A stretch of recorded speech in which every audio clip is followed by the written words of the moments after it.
back to Come and Brew It Radio. This is Greg and Stubby. We're sitting here with Michael Fairbrother of Moonlight Meadery. Welcome, Michael. Thanks for sitting down with us. My pleasure, guys. Thank you for having me. Well, thanks for sitting and let us set all this crap up for an hour. But at least it's not a porn studio. So. Yeah. Right. Not yet, anyway. So, that's for me and my wife later. But we're going to shoot our own home movies, but not really. But she'll kill me for saying that. But right. Thanks for coming out and really actually coming out to the Bluebonnet. I think this is a great event, and we really appreciate you coming out and representing and talking to us. And I know you did the tech talks this morning and all of that good stuff. How has your experience been so far at Bluebonnet? So these guys have treated me amazingly. So yesterday was my first keynote speech ever. Nice. And I got picked up by, now I'm not going to remember names, but I want to say Robin and Steve. Oh, yeah, Vicky and Steve, sorry. And so they took care of me on Thursday afternoon, and took me over to Luck yesterday for lunch. And good place. Phenomenal beers last night. We crushed it with the Mead and cider that we had at our booth, and a little nerve-wracking trying to give your first keynote speech, but I think I did all right. You did a great job. Yeah, you did a great job. I think everybody really enjoyed it too. At least once we could all hear it, we got all the technical difficulties worked out, and everybody tuned in. So. Well, and I think that's probably a good spot to kind of pick up. I'd like to kind of, maybe reiterate some of the, what's that?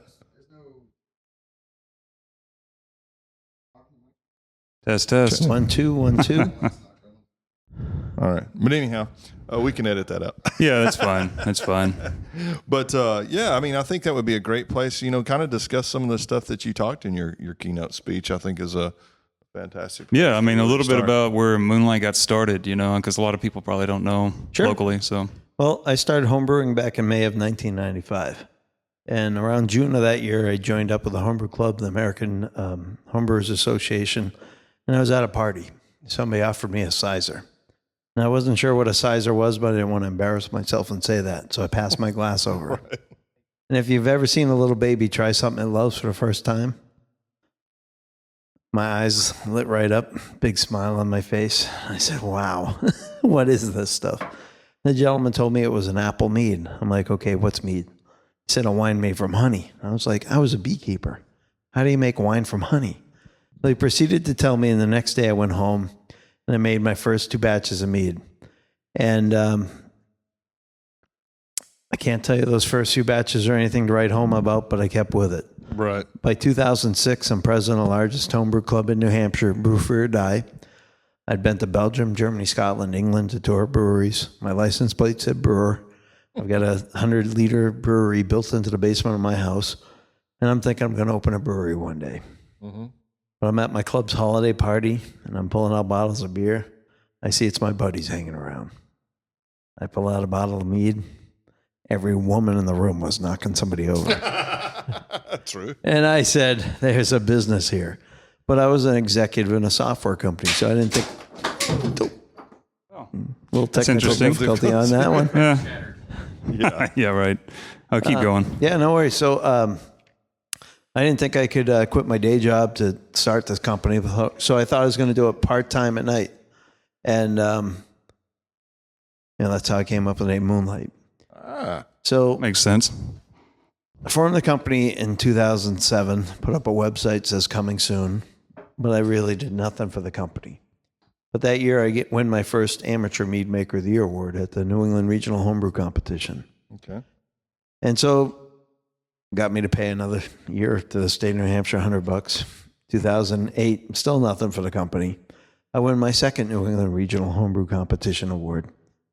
Now by April of 2009, I'm ready to kill the company. Now for your audience that doesn't see me, it's kind of like me in a gym membership. I keep paying, I never go. Maybe I ought to save myself some money or actually do something about this, but I'm ready to kill the company, and my friends from Sam Adams get me into the Craft Brewers Conference down in Boston. Okay. Now, I show up. They had talked to me into free beer, so I was happy about free beer. Always. And are you friends with, do you know Grant Wood by chance? I don't believe I've met Grant. Okay. Possibly. I'm not positive. Yeah, he was the head brewmaster there for at Sam Adams. Well, he did the high gravity, a lot of high gravity stuff, like with Utopias and whatnot. Yeah, he actually did some of the Utopias. Or I think that was his baby, actually. So I know Jennifer, who's the brewery manager, Jennifer Glanville. Okay. So she's the one that helped us get some barrels, but jumping ahead of myself. And she actually got me into the Craft Brewers Conference. Okay. So I'm at this conference, and I'm talking to professional brewers, telling them how I'm going to do this part-time at night. And one of them, Omar from Surly Brewing Company, changed my entire life with one sentence. Because he said to me, how can you possibly think you can do something you love part-time? Well, that pretty much ruined my day. Because I went home and I thought about it. I said, he's right. And so his cord's not plugged in on that. Yeah, I'm sorry. Just having a little We're terribly distracting today, yeah. From, people running around. So I went home, paid the state the $100, started working on my business plan. By September, the plan was done, looked good. That homebrew competition was coming around, so I entered again. Not only did I win my third straight Mead Maker of the Year award, I won Best of Show. First place out of 353 entries. That's awesome. And I cried like a baby. I bawled. I realized everything about my life had to change. I had to figure out how to make this happen. So I got in front of the town zoning board on the next meeting. I'd never done this before. And I show up, and I'm early, and I see 6 people show up, my neighbors. Now I'm thinking they're there to help me. No. So I get up to go say thanks for coming, and the first lady in line, she looked at me and she said, it's not personal. I was like, well, what do you mean? She goes, we don't want a winery in our neighborhood. I'm like, why? What? Right. How is this going to, it's not like I'm putting in a nuclear waste dump. I'm thinking this is going to be inside my house to prove that I have a business and make it work. So I realized they were serious, and I sat down. I'm trying to think, what am I supposed to do? And I thought, you know what? This is America. This is my house. How can my neighbors tell me what I can and can't do inside my own house? Right. So I gave a pretty good speech. Now I sat down. I was pretty nervous afterward. And my her husband gets up, and he starts talking. And he finally says, well, what's Mr. Fairbrother going to do with all the spent grain? Now I'm looking at this guy like he's got 2 heads. And I raise my hand. And the town administrator calls on me. He says, Mr. Fairbrother, what can you answer here? I said, I don't know where he buys his honey from. They go, what do you mean? I said, I was a beekeeper. They go, okay. I said, I've never seen a bee put grain in honey in my entire life. I've never seen it for sale this way. So I don't know where he thinks I'm going to get all this spent grain. Mm-hmm. Well, the town administrator starts rolling in laughter. The whole table just barely could contain themselves. And they finally catch their breath, and he looks at me and he says, Mr. Fairbrother, we give you unanimous support to start your company in your garage. We wish you all the best. So it took us till May to get my federal and state licenses all approved, and we started on May 20th, 2010. On July 7th, that first batch of Desire was ready for sale. Sold out one day. Nice. It's a good start. I quit my day job the next day. I was terrified, but I knew if I had a crutch, something to fall back on, I wouldn't give it up my all. I put my entire life savings into this company. I mean, there's no plan B. Right. There's no retirement plan. There's no extra savings. Everything I have is in this company. Mm-hmm. But within our first year of business, we became the first winery in New Hampshire state history distributed to California. Never been done before. That's awesome. Right. By our second year, we were in 7 states. Our third year, 21 states. Our fourth year, 28 states in this country, but also nationwide in Australia. That year, I got invited by the Australian National Homebrewers Conference to join Vinnie Caruzio from Russian River Brewing Company to be a guest speaker at this conference. Mm-hmm. So Vinnie's one of the best brewers in the United States. Voted so, I think, 10 years in a row now. Oh, yeah, yeah. And here I am. I'm driving into Sydney, and I'm seeing there's my picture on a billboard next to Vinnie's face, and it just blew me away, because I'm considered one of the best mead makers in the world, and I tell every single customer that walks in my door, I don't know what I'm doing. I make this stuff for me. You don't like it? Perfect. More for me. And we've sold 500,000 bottles in the last 7 years. And I do it for one reason. I love to share what I love with other people, and that pride and that homebrew spirit is with me every single day. And we're now, I think the de facto standards in all the mead categories is one of my meads. I make over 80 different types of mead. We have some that retail for as much as $125 a bottle. It's been in the bottle the barrel that we made it in for 5 years, 1 year in the bottle. So Jennifer from Sam Adams, I called her on January 2011 and asked if we could get any of their Utopias barrels. She said, Michael, the dock is full, come help yourself. I got 20 of those barrels. We filled up those barrels with honey and water and let the yeast start to go to work. And Jim actually sent me an email one night. So Jim from Sam Adams. He said, Michael, I got to tell you, I shared a bottle with my wife. Big improvement on wine. All the best, Jim. Yeah, I'd agree with that. I looked at my wife and I said, he's never going to tell me it's better than beer. Right. That's a really good compliment. And I've taught twice at the Robert Mondavi Institute at UC Davis.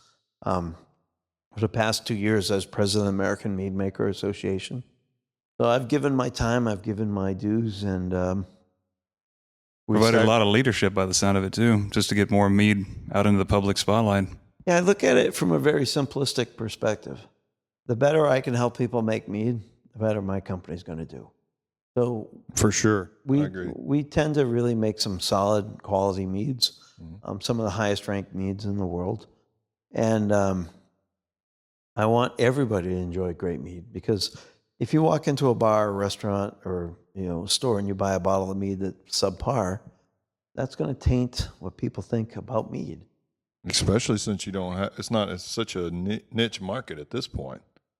It's becoming so, but it's got a ways to go yet. Yeah, Right. the lack of experience, I think, on the drinker end is really the part of it. And a lot of the stores that market it, they're not marketing it well. Like up here, you'll see it on the shelf, but the guys that are selling it have no idea really what to say about it. So Well, I'll tell you how crazy it is. I think as far as mead is concerned, or at least in my experience, we have people come in all the time and they go, I want to make mead. And the funny thing is I would say almost half of these people had never even tried it before. I mean, they want to try to make mead, but they don't even know what they're trying to make. Right. So you're usually the example that I throw at them is go to the store. We actually have some stuff down here now that's good. These are good examples. Go and try these things first. You're going to like it or you're not. It's one or the other usually. And you'd rather better to try the best example you can get to do it. So Well, and you need to caution people. And here's the caution. Don't just say try one. Yeah, Go try several. Because think of if people tried Budweiser and never tried anything else. Sure. They go, oh, I don't like beer. Well, Budweiser and a Doppelbock or a Russian Imperial Stout or a double IPA are completely different beasts. Right. So to say go try a mead, that's like saying go try an ice cream. Sure. Well, what kind of ice cream? You're talking gelato, you're talking, Russian chocolate, vanilla. right, The world's your oyster there. There's 1,000,001 choices. right, yeah. So you don't say go try a car and you're driving a Fiat and saying, okay, I'm never driving a car again. You're Well, I have that same mentality, when it comes to beer. I have women all the time that are in my class with their husbands or whatever, and they go, oh, and I always go around the room and I say, hey, what kind of beers do you like? Because a lot of times I can use examples, of while I'm teaching the class as to what, some particular styles might, that I could give a little insight to, and I always have women that say, oh, I don't like beer. I'm just here in support of my husband, and my thinking is, oh, you just haven't tried the right one. So, But when I met my wife, Bernice Vanderberg, and we were dating, and she goes, I don't like beer, but I like cider. And that's how we actually got connected, was because of the cider. And I took her to a German restaurant, and I gave her a Celebrator Doppelbock. that's a good one. Good start, yeah. She likes beer now. There is quality. She's not a hophead, so she doesn't really go for the hoppy beers, but or sours. But give her a really well-made craft beer that's got a lot of body and melanoidins and flavor there. A lot of malt. Yeah. And she's right up there. That's awesome. That's great. That's great. There is a beer for everybody, just like there's a mead for everybody too. I would think. I mean, we tried a variety of things with James Lalonde that he'd made for NHC last year, and what was it that won the buckwheat? He won a gold with the buckwheat. Did he let you taste that? No, I haven't had that one today, but Okay. he's been rubbing it in my face because I've told people that buckwheat honey is like this worst honey ever. I agree with you about that. Now, that was the first time I tried one of those. It took me about 3 sips before it sort of settled in and the flavor was just right. And I thought, no, this is actually really tasty, you know. I won't repeat what I thought it tasted like, but Well, buckwheat has that weird sort of it's funky, barnyardy man. almost kind of character, you know. It's fecal. It's like the back end of a diaper. It's just. Well, I kind of said something to that effect. I think it had to do with a horse's posterior, but Yeah. So what the year I was making, I made over 60 different single varietal meads, so I could taste what the honey would taste like. So I have a kind of like a Rolodex in my mind of what the honey works with. And I made a buckwheat mead, and I'm like, God, this is horrible. So I threw it away, got another batch of buckwheat, and made another batch, and I'm like, God, it's just nasty. And then I said, you know what? It's not me, it's the honey. And I know maybe I should have let it age for a lot longer.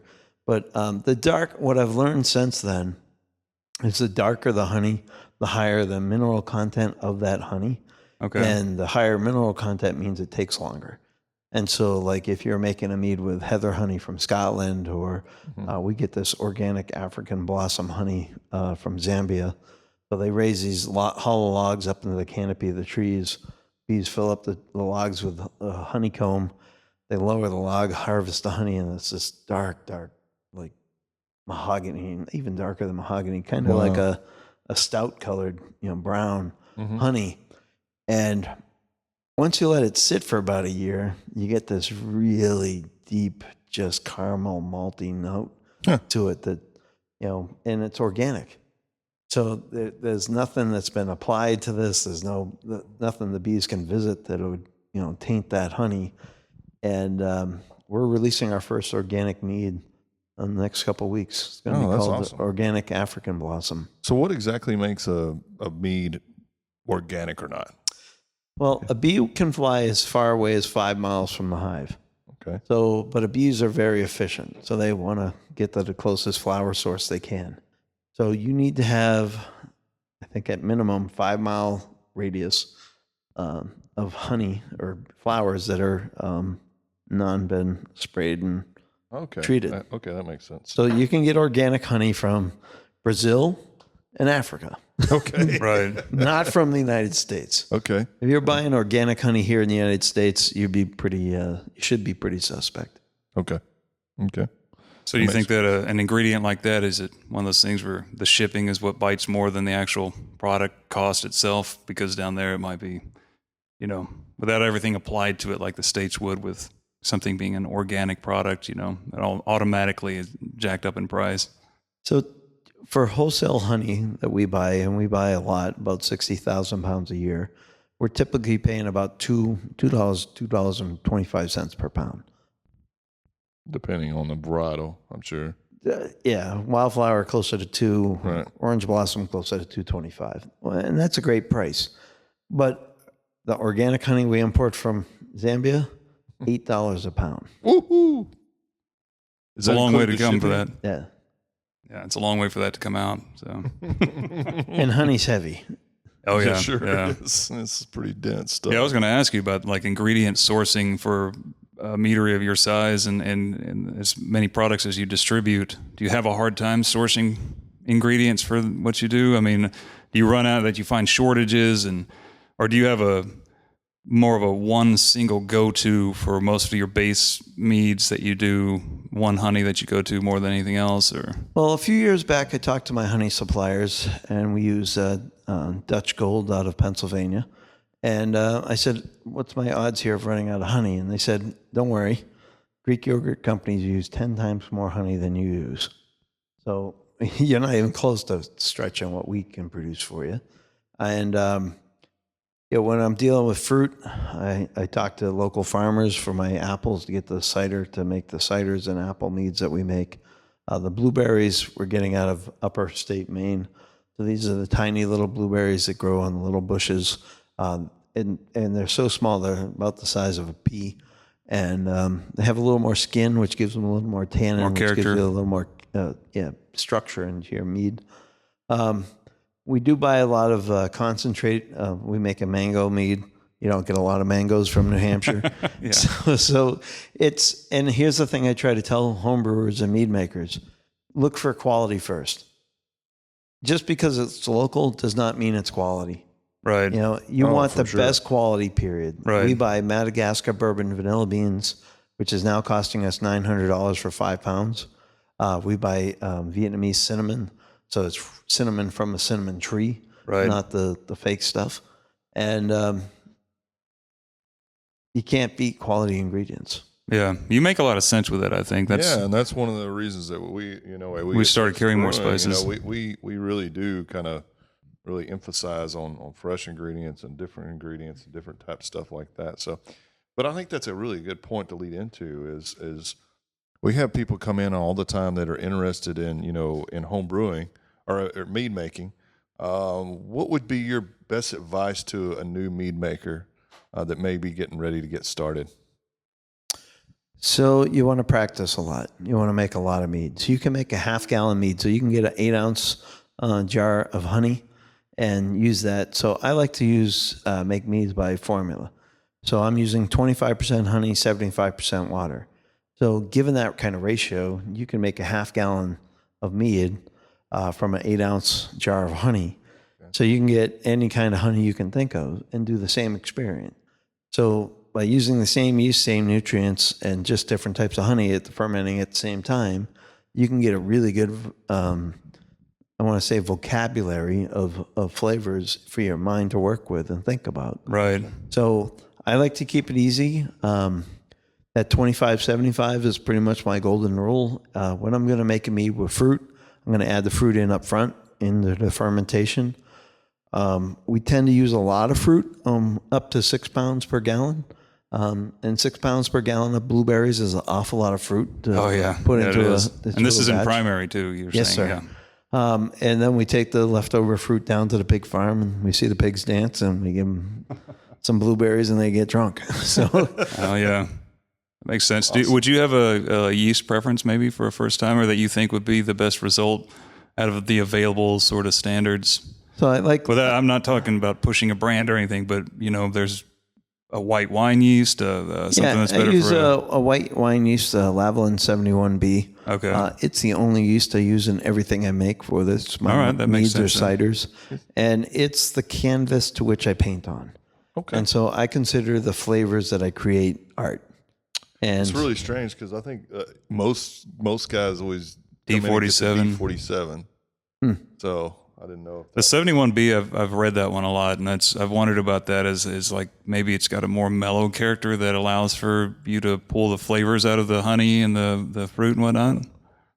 yeah, it tends to work really nice. I used to use the 47D as a home brewer for a bit, but when I started playing around and looking at what amateur mead makers are winning the best of shows at the national homebrew competitions, they're all using 71B. Makes That's good sense then. insight. Good tip. Thanks for that. Yeah, Sure. and then ingredients, of course, and then honey source. Would you say just start with a wildflower? I mean, do you have anything against the wildflower? I know some Clover, people honey, maybe? would think to choose a more specific singular source, Depends what you're making. So if you want to make a traditional mead, I'd start with orange blossom. Okay. If you want to make a mead with fruit, I would go with the wildflower. So you don't need to use specialty honeys for any kind of mellows that you want to make. But if you want to make a showcase traditional mead, pick something like meadow foam, orange blossom, star thistle. If you're up in Arizona, you can get this wild pecan blossom honey. It's really pretty tasty. I tend to stay away from the darker honeys, like the honey from a pumpkin or the heather honey out of Scotland. Doesn't tend to work as good. Makes sense then. That's What a about- good starting place. We always hear people. I mean, they go and get the clover honey. Does that make good mead or no? It's probably as good as wildflower. It's a good base mead honey. And by adding the honey in up front, so you let it ferment towards dry, but it doesn't get to dry, you get a nice, clean, integrated honey flavor. Try not to add honey in after fermentation. Okay. I was just about to ask you if you had any kind of statement as far as that goes, because, you know, if they possibly overpitched and it dried out more than they wanted to, you know, back sweetening with adding more honey, and then it still is getting hotter and hotter instead of what they want it to be, you know, it's over attenuating. And So the biggest mistakes homebrewers make is that they underpitch the yeast and they do not control the temperature of the fermentation. So yeast is exothermic, which means as the fermentation is happening and the yeast is creating alcohol and CO2, it's also generating heat. right. Which, as it generates that heat, the must warms up. If the must gets about 72 degrees, it starts creating fusel alcohols, and that's where you get the rocket fuel notes, the spicy alcohol burn. Which is what most people bring into us. And how you solve that is lower that fermentation temperature. Try to maintain a 64-degree ambient temperature for that must to stay at.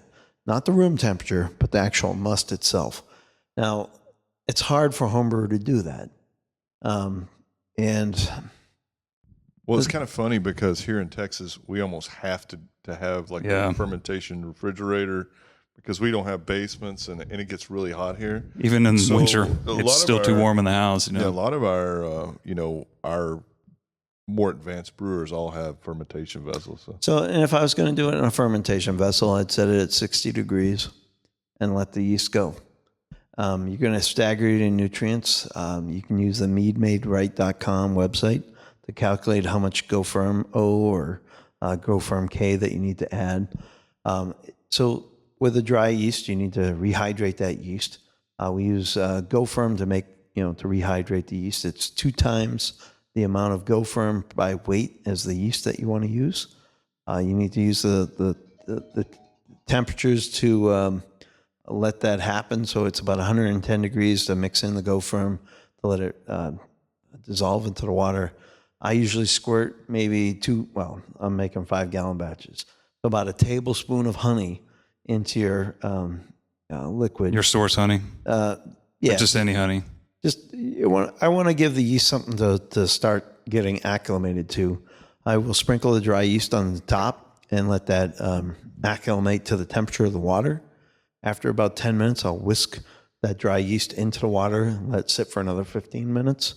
And then by that point, you should start seeing the yeast very active, crawling up the sides of the container you have it in. And then you need to temperate that yeast to within 10 degrees of the temperature of the must that you want to pitch it into. How do you do that? You add some must into the yeast until you get to pretty close to that same temperature. So you don't want to shock that yeast. And then once you pitch the yeast, then in 24 hours, you're going to add a quarter of the nutrients that you need, 72 hours or 48 hours the next quarter, 72 hours the next quarter, and about a week after you started, you add that last quarter of nutrients. And that'll give you a mead that'll ferment up to about 14% alcohol in about a 2 to 3 week time frame. Okay. And your maturation's a lot quicker. Yes. Correct. Right. A better maturation. Yeah. I was going to ask, are you pitching at your 64? Are you suggesting to pitch at 64? Are you good with a slow cool down, a pitch and cool down, or? Yeah, it can be cooler. You don't want it warmer. Right. Yeah. So like we've pitched as low as, 37 degrees because of the cider that we get. It's pretty cold when it gets in. You just can't get yourself into that tank to add any more nutrients until it's active. Would you suggest to a home brewer to possibly mix up, as far as those staggered nutrient ingredients go, mix one big batch of it all up at once, meant to be divided out over that many days, or just do it piece by piece? Yeah, for a homebrew size scale, you can mix it together and just divide into quarters. Okay. You need a really good gram scale to measure that up. Yeah. Because that's something I've read in some of those instructions that was always, I felt confusing, where, wait a minute, is this recipe meant to be, I put this much in here now and then also again this much, and this much, or do I need to divide this up, or is it one now and then divide the next batch up, over 4 days and the 24-hour periods type of thing, those kind of there's things. now a calculator that I think Tyson has created. You can get to it off the meadmaderight.com, and it'll tell you exactly how much you need to add. It'll take what your yeast you're using is, what your gravity is, and give you the amount of yeast to add in each edition. Okay, that sounds good. Well, I think that otherwise, Michael, we want to say thank you for sitting down with us in this hot room and the time it took us to get to this point, and for all of your advice on that, because I think that's going to be greatly helpful to our listeners that are wanting to make mead, because we want them to make good mead.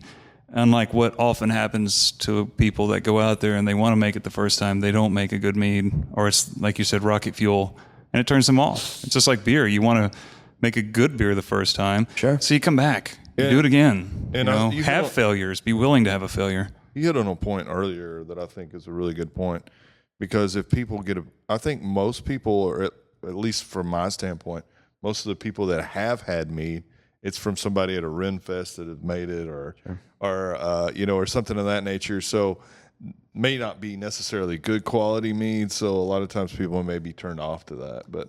And if your listeners can't find my meads and ciders in the stores or bars they shop at, ask for it. They can reach out to us at moonlightmeadery.com. I'm happy to help. I'm happy to listen and give feedback and the like. And you're definitely on the shelves now, and so many, like you said, 28 states. So I think it's definitely worth looking for, because you're correct that it is one of the prime quality examples. That, if you want to find out what a mead should taste like, find a Moonlight mead. Cool. Awesome.